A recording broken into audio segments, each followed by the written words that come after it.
Okay, everyone, thanks so much for waiting. We were obviously just waiting for our last guest to join us, so now we have everyone in the room. Thanks for your patience. Thanks for being here. We are having some technical difficulties, as you see, but we're going to roll with it because I know everyone's time is precious. You're probably here on lunch, and we will still, as always, end on time. So, as a reintroduction, if I haven't met you all yet, my name's Leah Zickmund. I'm the executive director here at Hourglass. It's so great to see you all. So great to have a full room today. And looking forward to some warmer weather next week. I think I heard a lot of people come in and say they're sick of the cold. So thanks for joining us. I am going to take a little less time introducing our guests today, but I just wanted to thank all of our speakers from Lancaster County Conservation District who are here today to talk about their 75th anniversary. They have done a ton of incredible work in Lancaster County, some that you may be aware of and a lot that you may not be aware of. So we have 5 amazing speakers to represent 5 different departments at LCCD. You'll hear from Matt Kofroth, Assistant Manager at LCCD, Adam Stern, Program Manager for Erosion and Sedimentation, Amanda Goldsmith, Watershed Specialist, Kevin Lutz, Program Manager for Agriculture, and Sallie Gregory, Education and Operations Coordinator. As usual, we'll leave some time at the end for questions, so save some questions for our speakers, and they'll just kind of, as a panel, answer your questions. If you haven't grabbed a lunch, feel free to do so before we get started. And I'd also like to thank our First Friday Forum sponsors, Rogers and Associates, the Ware Center for hosting us today, and Shoemaker for providing our live streaming services as well. So without further ado, I'll pass it off to you, Matt, to start, who so bravely can do his presentation without his PowerPoint slides. So give him a hand. Well, good afternoon. Once again, my name is Matt Kofroth. I'm the Assistant District Manager at the Conservation District. Our District Manager, Christopher Thompson, is here. I'm pretty sure he sabotaged this, so we do not have a PowerPoint today. So just to see how we do in difficult situations. So, but welcome. Does everybody know what the Conservation District is all about? Yes? No? This is where you get interactive with us? Okay, good. So Conservation District has been around for 75 years. We are a pseudo-county government agency. We have a board of directors that is made up of farmer directors and public directors. They're really the backbone of our organization, and they really direct us. But there's also a staff of about 40 individuals that run various programs that probably all of you have used or taken advantage of or seen, but may not have known it actually came from the Conservation District and part of what we do. So where did conservation districts actually start? They actually started way back about 80 years ago, back in the Dust Bowl era. Now, some of you folks might remember that in regards to dust blowing across the Midwest all the way to Washington, D.C. And all that dust going to Washington, D.C., there were some folks that said, hey, we need to create some resources available to counties and states and agencies locally to protect the resources of those counties. And that's really where county conservation districts started. Here in Lancaster County, we were actually incorporated in 1950. Do the math, that's 75 years from 2025, and that's why we're celebrating our 75th anniversary. Early days, like I said, those residents were really concerned with all that loss of sediment, loss of nutrients that obviously our farming community was using. So they actually wanted to do something. So, like I said, in 1945, Pennsylvania enacted Act 217, which is actually the Conservation District Law, which created all of our conservation districts here in Pennsylvania. Other states did at certain different times of the year. The law paved the way for the county to create that conservation district. Today, there are 66 county conservation districts. 67 hopefully will be Philadelphia. They're actually adding a county conservation district in the future, and they'll deal with the resources that they have in that area.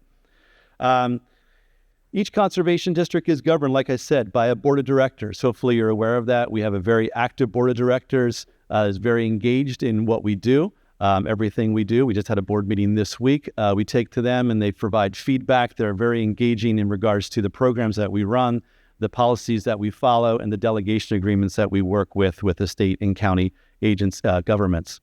We have, like I said, a staff of 40. It's probably the largest, and probably is the largest in the state of Pennsylvania. And why do we have such a large district? There are a lot of resource concerns here in Lancaster County. How many farms in Lancaster County? A lot, right? Over 5,100 farms, okay? So we have a lot of agricultural production, all right? But we also have a lot of development. We have a lot of commercial. We have a lot of residential, or a lot of resource concerns. So making sure the farmers have the resources they need, making sure the industrial and commercial folks have what they need, the residential folks. And we also have a lot of watersheds or waterways in Lancaster County, over 1,700 miles of streams in Lancaster County. So all those resources are things that we're looking to protect and help residents in regards to what they're doing. We have 5 core programs, and you're going to hear from individuals talking about those programs today. Like I said, most of our work is for working with producers and residents and property owners, and we try to strive for voluntary compliance.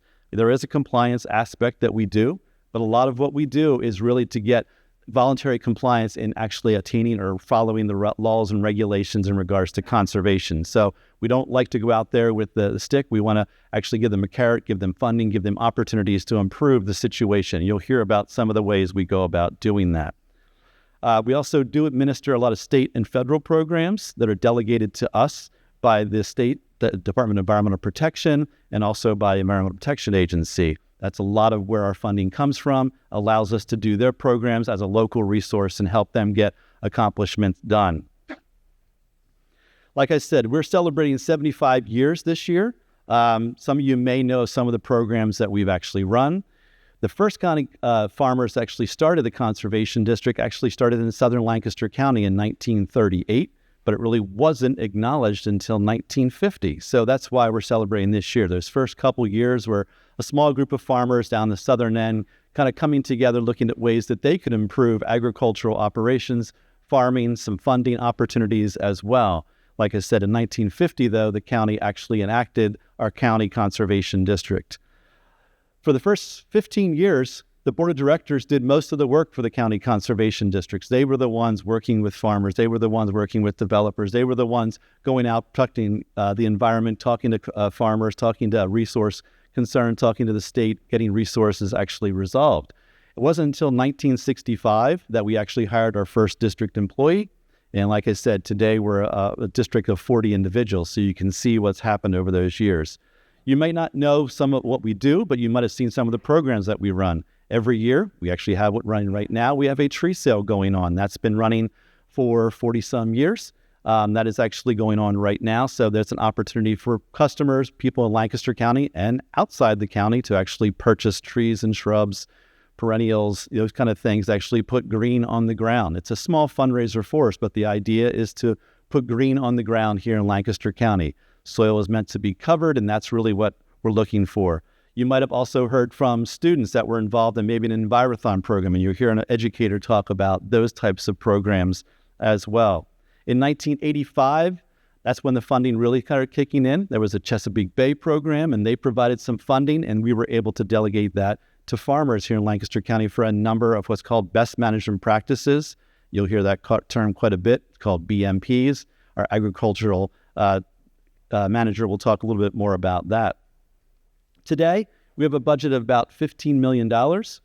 Like a lot of that, though, goes right out our door. We are, like I said, a nonprofit organization. All of that typically, about 90% of it goes onto the ground here in Lancaster County. So we're providing that funding to farmers to put in best management practices, or we're working with schools to educate students, or we're working in local parks or streams and municipalities to put stream restoration or do monitoring efforts here in Lancaster County. So the idea of the Conservation District is to protect the resources of that county, mostly being the soil and the water in that particular county. So that's really a little bit of history about the Conservation District. If the PowerPoint was up, I'd show you our beautiful new logo that is out there right now. You might have saw a piece of that. I would look for that as we move forward through here. But at this point, I'm going to turn it over to Amanda Goldsmith, who is our watershed specialist, to kind of give you a framework of why some of the watershed aspects we're talking about today kind of play in the factor of conservation.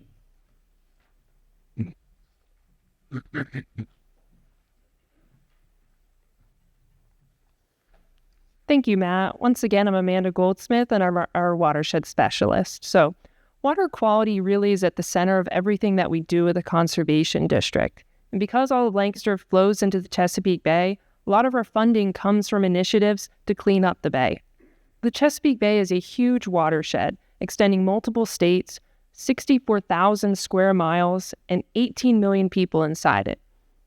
Nutrient sediment pollution, in addition to other contaminants, have led to dead zones in the Chesapeake Bay where wildlife can't live.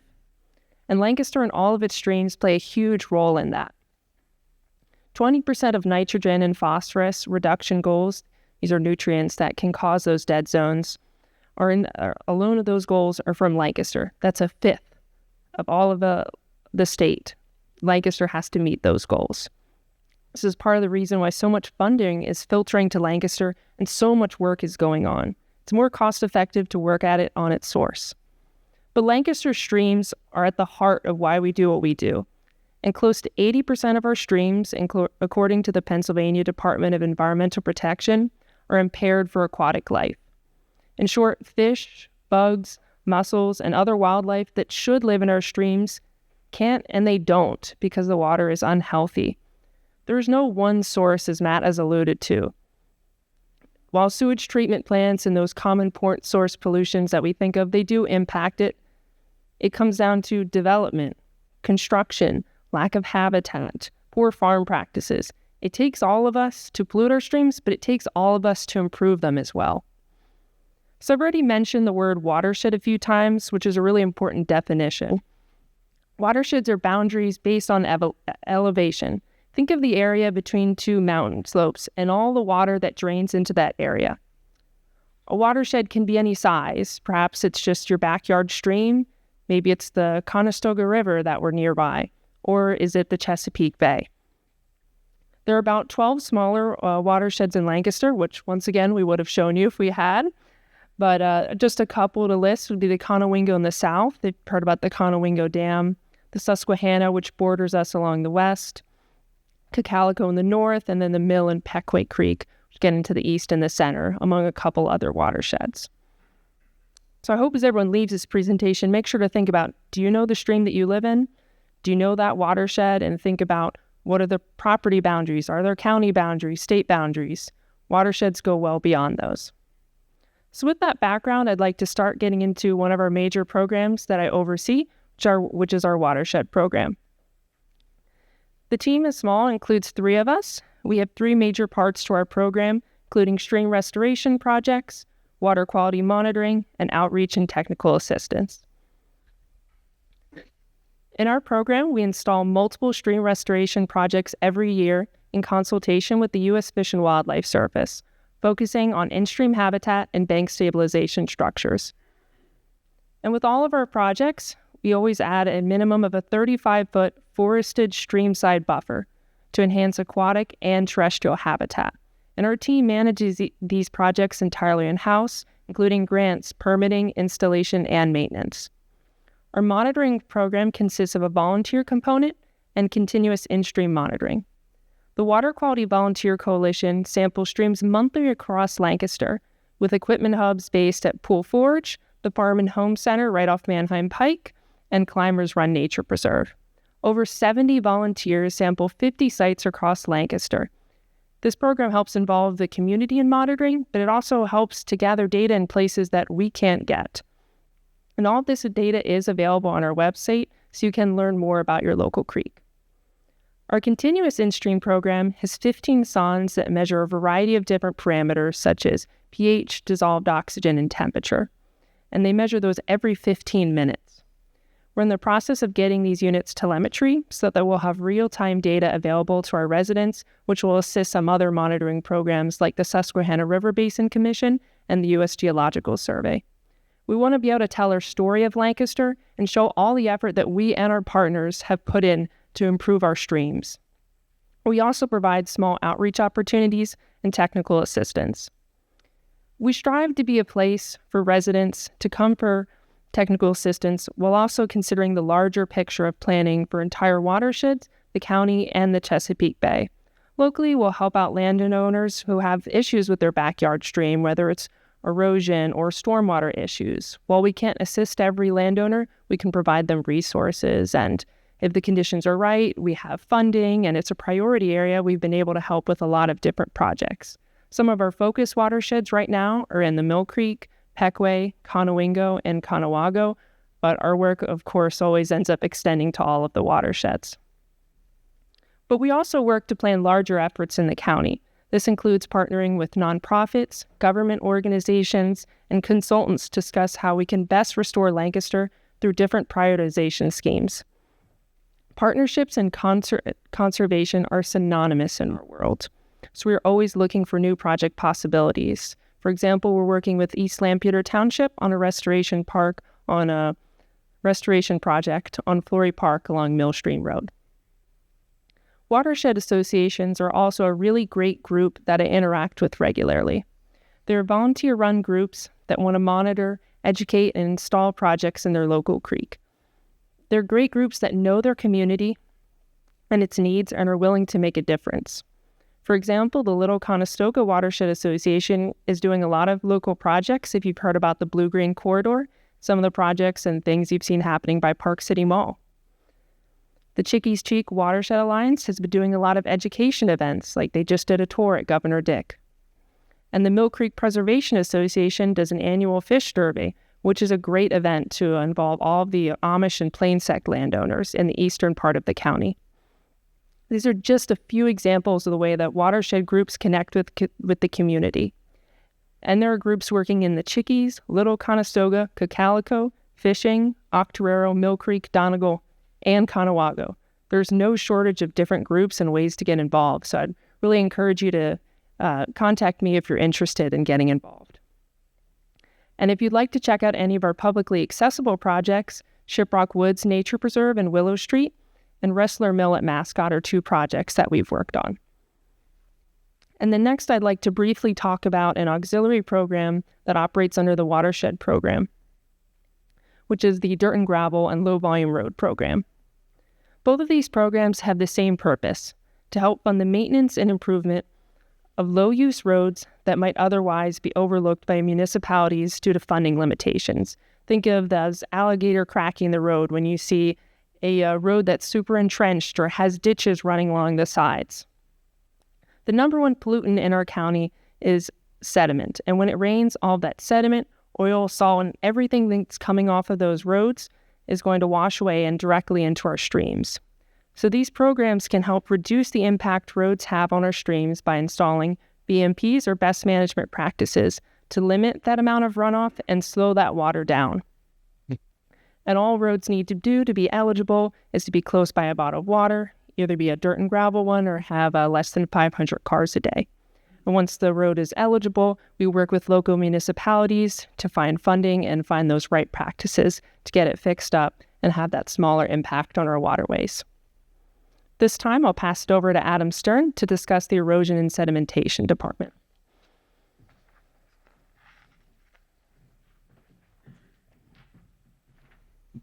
Thanks. My name is Adam Stern. I'm the program manager of the Erosion and Sedimentation Department, or the E&S department, as we'll usually refer to it as. The team I work with is made up of 9 employees, including myself, who are all responsible for implementing a specific set of regulatory programs here in the county. Compared to some of the other departments, we're probably one of the most focused on kind of your what you think of typically for environmental regulation or regulating in accordance with state code. The program we work under is known as the Chapter 102 program. We do that on behalf of the State Department of Environmental Protection, or DEP. And we specifically focus on one section of that chapter of code found at 102.4b. This section regulates all earth disturbance except ag activity. So folks who are plowing or tilling for ag or have an animal heavy use area fall under a slightly different set of regulations, and Kevin's department is a little bit more involved in that. Our section of the book, if you will, is everything else. The purpose of the section overall is to minimize accelerated erosion and sedimentation, and the ultimate goal of that is to protect the water quality of waterways and wetlands from the harmful effects of that sediment pollution that Amanda mentioned, as well as stormwater runoff from constructed surfaces. Our daily work, kind of what are we doing every day, is broken into 3 categories: reviewing plans and permits and approving those, and then inspecting active construction sites for compliance with those plans and permits. And then we also do occasionally are asked to respond to complaints from the public regarding earth disturbance. as part of our kind of service to the citizens of the county. So that's what we do. Let's get into what they have to do. And in this case, I'm using the term they to refer to what we would call the regulated community. So in our case, that's anyone involved in earth disturbance activity. And that can be for residential construction, commercial construction, industrial construction, road construction, even environmental restoration projects are regulated by this set of regulation. And then everyone who's involved in that, right? So everyone down the line from engineers and designers to site contractors who are physically doing work to the responsible parties, the developers or the folks who are taking that work under. The regulation, we'll split it into 3 levels just to show kind of the level of involvement we have on any given project. As a baseline, the Chapter 102 regulation says that if you do earth disturbance and it's not associated with a farm, no matter how big or how small it is, you need to implement best management practices, BMPs. And there's a whole technical manual, a couple hundred pages of all these different practices, controls, things that you can implement on a site to essentially keep the sediment on your site rather than downstream or in a stream or on your neighbor's property, etc. Those controls are largely kind of broken into 2 categories. One are controls that filter sediment from water, and others are ones that allow sediment to settle out of water. So if you've driven past a construction site in the county, the one you may notice often is what we would call a compost filter sock. It looks like a big black snake, if you will. It's a tube that sits on the edge of a construction site. You'll see it staked into the ground, usually runs the length of it. They can be all different places on the site. They actually take both of those strategies. They filter and they settle. So water running off of a site is able to pond up behind that sock. Sediment is able to settle out and lay down behind the sock. And any water that does pass through it, that tube is filled with some sort of organic material, compost, mulch, or something similar, able to pass through, and the water that comes out then is clean runoff. Most of the sediment has been either settled or filtered out of that. It can continue downstream as it would.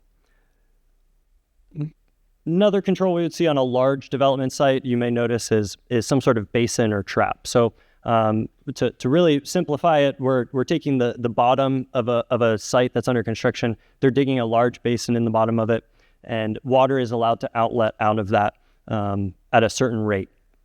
The water is able to sit in that pond until the sediment is able to settle out of it. And a lot of times we'll even see what a device known as a skimmer device. It allows that water to only be discharged from the top of the water column, right? So you can imagine if you have this giant muddy pool of water, the dirtiest water is going to be down at the bottom. That's where the sediment likes to settle. The cleanest water is going to be up at the top. So if we can continually discharge water from the top, we're going to be a little bit better off. Okay, that's level 1. If you're doing disturbance, you have to have controls. Level 2, if you hit 5,000 square feet of disturbance, so if you can picture 5,000 square feet, it's not a huge area if you think about it, but if you hit that mark, you're asked to produce a written erosion and sedimentation control plan. The regulation lays out 15 items that plan must include. It talks about what controls you're going to implement, where they're going to be on site, how you're going to maintain them, all of those types of things. And the members of our team essentially become experts on that set of regulation and reviewing those plans and making sure that they're adequate and making sure they're getting implemented properly. That's level 2. Now we're going to go to the last level, level 3. The third level of Chapter 102 states that when you hit 1 acre or more of earth disturbance, so that's 40,000 some square odd feet is the magic number for a permit, you have to come to our office and obtain what's known as a National Pollutant Discharge Elimination System permit, NPDES. You can skip ahead like 2 more. Oh, I guess I have a remote. What am I doing? So among other things, that permit requires that you produce that E&S plan we talked about. How are you going to prevent pollution during construction? But it also adds in a component of post-construction stormwater management. So once the thing you're building is built, how are you going to treat and manage the stormwater running off of it once you're done with construction and you leave? So post-construction stormwater management, PCSM is the term that we would use. Those controls address how runoff from a site will be managed once all that work is done. And development on a site, without getting too into the engineering or weeds, anytime we change the land cover on a site and we develop something there, The water that runs off of it is going to be affected in three major ways. One is volume. The amount of runoff is going to increase. So you can imagine water off of a parking lot is more than water off of a farm field, right? It's going to affect the rate at which water runs off of that site. So we talk about the speed or the rate. Same thing, water running down a parking lot is slowed down a little bit less than water running down a vegetated field. So it's going to discharge at a higher rate. And then lastly, it's going to change the water quality of that runoff. It's going to change the pollutants that might be present in that runoff. The discharge quality of water from a farm field is much different than the quality of the discharge from a parking lot. They both may contain pollutants, but they're going to be different and they need to be treated differently. That permit and that plan asks you to show us how you're going to manage the changes in those three areas. This is where we get into all of those controls or measures that you may have seen or heard of: rain gardens, detention basins, floodplain restorations are popping up around the county, underground stormwater controls. All of those things are wrapped up in a post-construction stormwater management plan and address how are we taking care of that change from farm field to parking lot or warehouse or whatever is ending up there. So under that program, with that permitting, our office is also then charged with reviewing that plan for adequacy, making sure it does what it needs to do, inspecting the site during construction to make sure that they're controlling the runoff during construction and that those controls are being constructed properly to be set up for post-construction. And then at the end of a project, so one like you would see here where all the houses are built, the basins are in, the grass is growing, verifying that everything has gone in properly so that that permit can be ultimately closed out or terminated. That admittedly involves a lot of paperwork, and we spend a lot of time behind a desk reviewing engineered drawings and plans.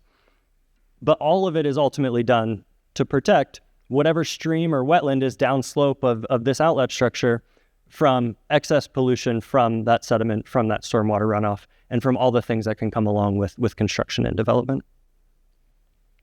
I'll pass it along to Kevin, who covers agriculture and is going to get into kind of that other set of that regulation and how we deal with farms.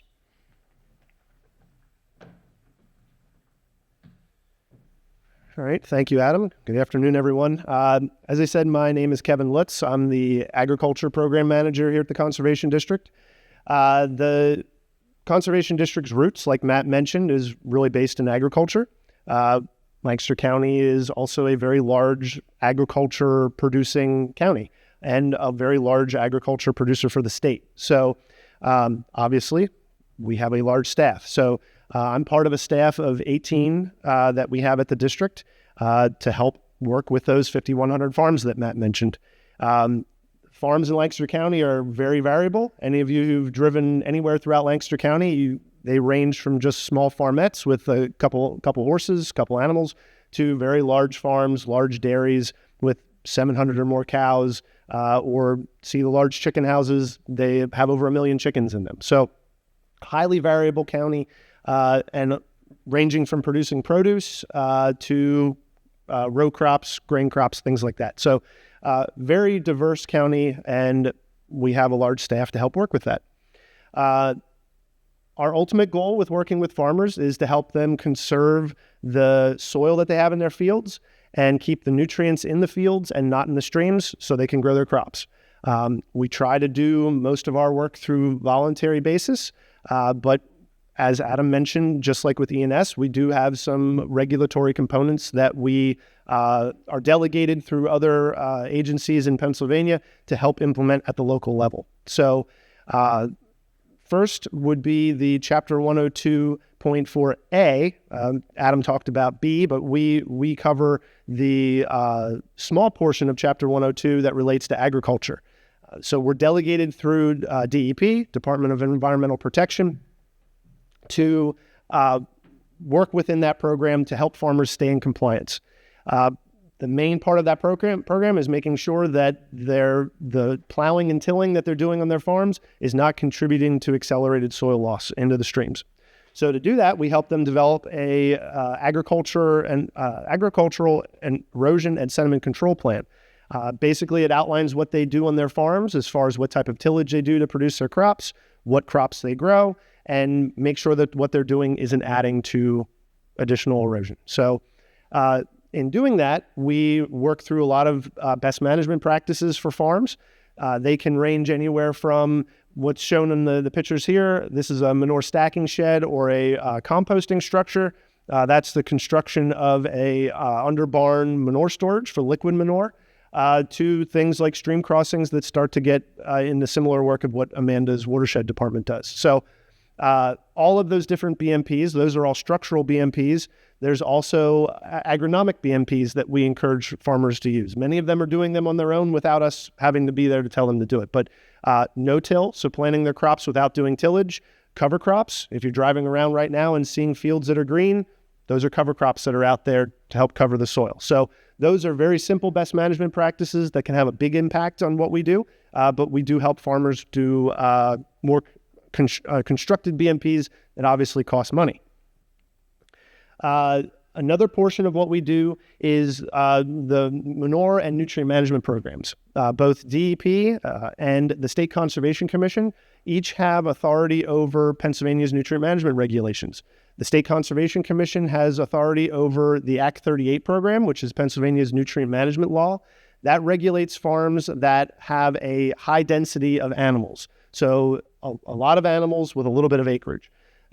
Any farm that has over 2 animal units, an animal unit is 1,000 pounds of animal per acre, is regulated through that program. They have to develop a nutrient management plan that gets written by a consultant. Where the district comes in is we review those plans and our district board approves them.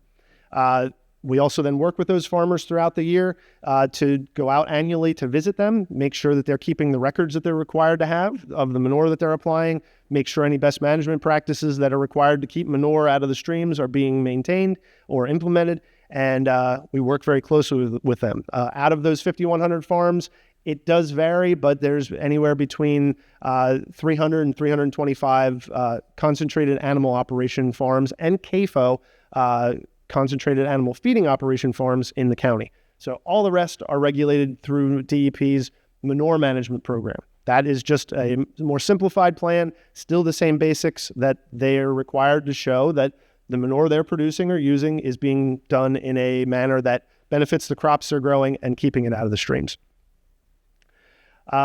Aside from those 2 programs that were delegated, we also, I mentioned best management practices. We do manage a lot of funds that come into the county. Most of those are state funds for helping farmers install best management practices. Here is a grass waterway that's being installed. If you drive throughout the county and you see a green strip that's flowing down through the field, that's a grass waterway to help stop ditches from happening in the field. There's other field practices, diversions, terraces that get constructed to help manage stormwater, but waterways are very common. I give that as an example because we have a lot of funding that's coming into the county currently. Just in particular, the ACAP program, which is the Agriculture Conservation Assistance Program through the state, has brought in over $15 million into Lancaster County just over the past few years for putting these practices on the ground. So we have an engineering staff that helps to design these practices, work with farmers with what they're going to be able to have on their farm and maintain, and then we can help fund those so they can afford some of these large ticket item best management practices. Aside from that, we do also respond to nutrient and sediment complaints. So E&S department also does that for the construction end of things, but for us, for agriculture, we do have a compliance department that responds to complaints related to manure getting into streams, erosion, sediment ending up on other people's property. Not necessarily odor complaints or things like that. That's where a lot of complaints start, but our focus and anything that we can run up the chain is related to those 2 things. We also have a plain insect outreach coordinator. We're Lancaster County. There's a lot of plain insect community here between Amish and Mennonites. So we have had that program for, I believe, well over 10 years that works very closely with our plain insect community to help focus the efforts of getting them to adopt some of these best management practices and make sure that they're in compliance with state laws. And to do that, I mentioned earlier, we try to get this through voluntary compliance. We have an educational component of what we do. We produce a lot of brochures, attend a lot of meetings, spray meetings, pesticide meetings throughout the county. that farmers attend, we try to be there too, to have a presence so that we can answer questions and try to encourage them to do the things that we'd like to see them do. So that is a perfect segue into the main education component of the district with Sallie Gregory. Good afternoon. I'm Sallie Gregory, the Education and Operations Coordinator. I want to share a little bit about what the district program is all about in terms of education and outreach. The first slide that I have here on the left is showing you a meeting situation. I wanted to highlight that we do have an ombudsman program here in Lancaster County that also serves throughout eastern Pennsylvania. That program is designed to help with conflict management. Shelley Dayhoff is our Pennsylvania ombudsman. She's housed at the Conservation District, but she literally travels throughout eastern Pennsylvania. If there's any opportunity to help in conversation and listening due to issues affecting agriculture, land use, environment, or land use planning, she's there as a resource. As the education coordinator, I just want to highlight the education programs that we provide for all county residents have a focus on learning more about our human impact on soil and water conservation and how that affects our local watersheds. I work directly a lot of times with teachers and students. I'm focusing on our state standards for environment and ecology. They were set in 2002. They've been changed over the years, but we're about to get new state standards for what are called STEELs. It's combining several levels of, or several groups of standards. STEELs stands for science, technology, engineering, environmental literacy, and sustainability. So combining all of those together, teachers will be working on those standards at all different levels from K through 12. And my role is to be there as a resource to help in building their confidence and understanding if they have any issues facing those standards. Just want to highlight 3 of the programs that are really focused for the Conservation District. The first one on the far left here is our Envirothons program. The Envirothon is a program that's designed for students to work in groups of 5 in grade levels from 3 to 12. The Conservation District has hosted and facilitated the Envirothons, working in cooperation with several different local, county organizations, as well as state and federal partners as well. So the contest is held at our county park, and students are demonstrating their nature knowledge on various topics from wildlife to soils, forestry, understanding aquatics, and a current issue that changes from year to year. So some of you might have heard of the Envirothon program.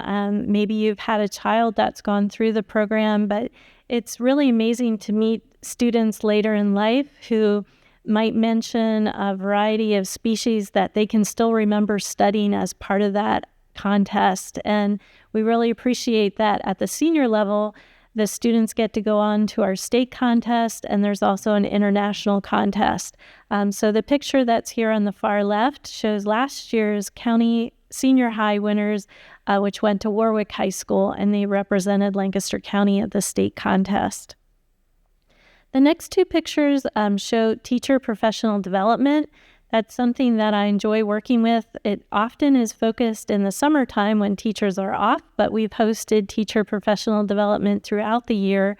One of the programs that I work with is a network of partnerships, and that's called the Lancaster ONLY. ONLY stands for Outdoor Learning Network Initiative, bringing local resources like working with the Conservancy, Lancaster County Environmental Center, and state resources like the Game Commission, Fish and Boat, and other resources that are a part of the Southeast region, including Chesapeake Bay Foundation, Stroud Water Research Center. We serve as partners, and we are supporting teachers, as I mentioned, who are working on the creating curriculums around the new steel standards. And we have a leadership team of about 6 teachers who serve on that planning committee with all of us. And the 2 pictures here are featuring some field experiments field experiences. The first one is featuring Penn State Extension and soybean field research. That experience last year led to a teacher who's now set up a soybean experiment at his middle school that his students are involved in. And the next picture shows students actually getting a behind-the-scenes tour on a farm, understanding why that farmer is so connected to genetics and enjoys learning about that. And a lot of the teachers that were in that room at the time wouldn't have really thought about that as something that needed to go into the steel standards. So we try and make all of these connections, and the word network is there because the network has no beginning or end, no hierarchy, but just that we are making all of these connections. So if there's anyone in the room today that is interested in connecting to a future teacher professional development, love to talk to you as we have time. And the last picture on the far right highlights a program that will be celebrating 47 years in Lancaster County. The Conservation District hosts the Lancaster County Youth Conservation School, which is a 6 days, 5 nights. So it's an overnight experience for kids to stay here in Lancaster County and learn.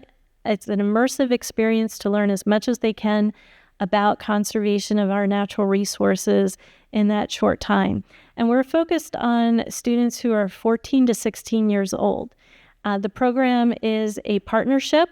You are probably catching that a lot, that we love to partner with a lot of organizations. So the Conservation District, we provide the logistics and the scheduling and so forth, and we partner with sportsmen's clubs in Lancaster County as well as other community organizations. They provide the tuition for the students to attend the school so that the school registration still remains at a very low cost. I just spoke with a father this morning who just wanted to double check that $25 was correct for the entire experience. I said, yes, it is. So if you know someone, I'm going to make a shameless plug and say that these are available out in the hall with our other publications, or you can visit Lancaster Conservation. You can find the application online and schedule for the week so that you get an idea of what it's like. We keep the program at a class size, so we're trying to look for about 25 students in that age range who are interested in really getting involved in a summer experience. And I do recognize some people in the room who have even volunteered to let us come and visit at your site or your property as we are studying different natural resources throughout the week. So that's another connection. If you're interested, I'd be happy to talk with you about some future opportunities with the Conservation School. That's just a little highlight of the different types of education programs that we do. But all of our programs have some aspect of education, and the publications that we create are another tool. We have several that are here today. We can make those available to you, or if you'd like to have some out, if you have an office area where the public would be appreciative of some of those resources. And with that, I'll turn it back over to Matt. Thank you. Are we short on time? Sorry. Yeah. I got 1 minute. All right, good. So we'll go into the last program really quickly. So you heard we like to play, we like to educate, we like to play in the mud with farmers, we like to work with the regulatory community, we like to play in our streams as well. So a new program that we actually have formed recently is because we actually have to account for all these things and get these information back to the state. So we created a data analysis team, and this is where some of this information can be shared with you, and we hope to share more with you in the future. So in 2022, we hired a grants coordinator to help us find some funding that's not tied to delegation agreements, that allows us to actually follow our mission. So we're not going to follow the money, we're actually following our mission. So our data coordinator actually works with trying to find funding for us from private foundations and others. We also have a data coordinator. Like I said, you hear a lot of data being gathered here, from farms to agriculture, from farms to compliance to watershed projects to education. So we actually have a data coordinator that gathers all this information along with water quality data that we have, like Amanda talked about 15, 16 different water monitoring information out there. Gather all this information so we can relay that to you. Coming months, you'll see that middle picture there, which is a watershed report card for each watershed to kind of paint the picture of how our streams and lakes and ponds are doing. And then finally, recently, we hired a BMP verification coordinator. That's a mouthful, but basically all those best management practices that Adam and Amanda and Kevin talked about, they all have a lifespan. And unfortunately, when those lifespans expire, we don't get the credit, and the farmers and the producers don't get the credit that they deserve. They actually fall out of a computer model that shows us that the bay is improving or not. So if we can go back out and show that the manure storage facility hasn't crumbled after the 10-year lifespan, is still functioning, we can still get credit for that. Or the tree we planted 20 years ago that now doesn't get credit, hey, the tree's still growing, nothing is falling over. So that BMP verification coordinator actually helps go out to the 5,100 farms to show them all the good work being done, because a lot of it's not getting paid through grants that we might have out there. There's one more slide, but I think that's enough for now. So thanks for bearing with us. I did show the new emblem up there as well, our new logo. So be on the lookout for that. Like I said, this is our 75th year. One of the last things I want to plug is on September 25th at Moonstone Manor, Elizabethtown, we will be having a 75th anniversary celebration. If you're interested, please come out and see us. And it's also on our website as well, which is at the very end right there as well, along with social media posts as well. So thank you very much for your time.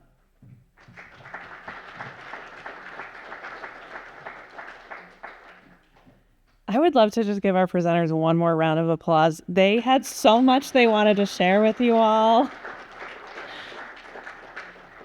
Thank you all so much for condensing all of this work that you do into a format that we can hear. I wanted to maybe give time for one question if someone has it. And sorry to slight you all of the question time that you normally have, but I see a hand up over there. It's like the 5,100. Just want our live stream folks to hear. Oh, right on. This is regarding techniques like no-till farming. Of the 5,100 farms in Lancaster County, roughly how many are following practices like no-till farming and doing things like moving the fence lines back from the streams and doing those kind of measures? I don't have an exact number, but anecdotally, I would say all farms are doing some sort of best management practice. It's a gradation of how many and how much. As far as no-till farming, it's safe to say that probably at least 65% or more of the farms in Lancaster, probably higher, are doing no-till farming or some gradation of it. As far as fencing out streams and having setbacks from their streams, that is definitely growing. That's a big push between the watershed department and a number of the other partners that are here in the county. If you see the streams with the tree tubes, the white tree tubes next to it, that's a project that was done by either us or a partner. That is definitely growing, but it's one of the more difficult practices to convince people to give up their valuable crop ground or pasture land to do. Oftentimes the pasture ground is close to the stream and it's not able to be cropped. So sometimes that 35 foot that we're shooting for them to fence out is tough to give up. So definitely encourage people to do that. There's a lot of funding out there for that type of thing because buffers really are, it's great to do stuff in the upland, but having buffers around the stream improves the stream health and helps filter out any issues that we would get there from the farm fields or anywhere else. Fortunately, that's all the time we have for questions today, but our speakers have let us know that they are going to stick around a little bit afterwards. So if you do have questions, feel free to come and ask them. Just wanted to make a couple of announcements before you all leave. First, a video of this forum will be available next week, as well as all of the PowerPoint slides. So if you want to go back and check anything that we weren't able to show, you're welcome to see that there. To become a member of the Hourglass, you can do that on our website. You'll receive invitations to all of our forums. And I know a couple of you brought friends with you today. Please keep doing that. Next month, we'll be hearing from Jen Diaz at Leadership Lancaster. So if any of you are folks who benefited from that program or have someone who might be interested in the program, that will be a really great space to network and learn about the program as well. I also wanted to plug a couple of our other educational components. So we have a biweekly newsletter called Keeping Lancaster Current. So if you want to sign up for our newsletter and you haven't yet, please do so.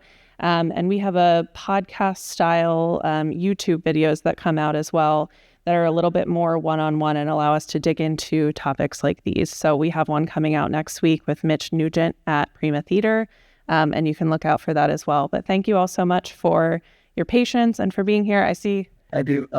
Thank you for the time. They first time from the Conservation District as well. As each of the programs have reviewed their programs, each one of them could have been a program on themselves. Sally has offered several of the resources we offer or provide out in the lobby. But if any one of the programs were in total interest you and the groups that you represent, assume you're community leaders and you have a little other audience that might be interested in what we have to provide, reach out to Leah or take down the phone number and the email. Love to get out and tell you a little bit more about what we do, because as was said, everyone has a role to play in cleaning up our water, and we like to make connections with all. So thank you again for the time today. Thank you all. Have a great weekend.